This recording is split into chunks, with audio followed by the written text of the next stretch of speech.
Nakuna ng ating mga news scooper ang ilang insidente ng sunog na naganap nitong nakalipas na 24 oras sa magkakaibang lugar. Si Maria Bulaklak ausente, naka-alerto 24. Halos doble ng laki ng katabing gusali ang usok mula sa nasusunog na bahay sa Sampaloc, Manila.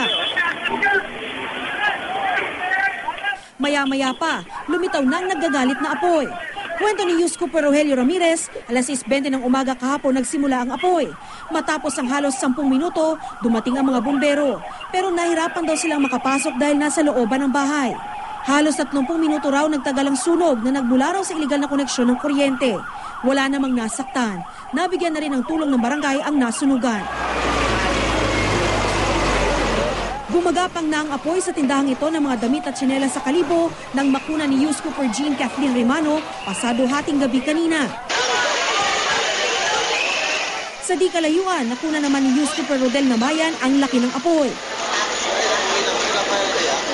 Kwento naman ni News Cooper Neil Andreb Eliseo, halos magsasampung minuto nang nasusunog ang gusali nang dumating ang mga bumbero.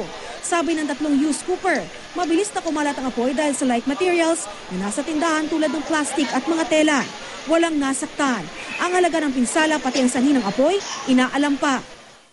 Di na mapakikinabangan ang mga gamit sa tatlong classroom na ito sa Basud, Camarines Norte na nasunog kahapon ng madaling araw. Nasunog din ang computer lab doon. Ayon sa gwardya ng paaralan, nagsimula ang apoy sa control room ng gusali. Inaalam pa ang kabuang halaga ng pinsala ng sunog.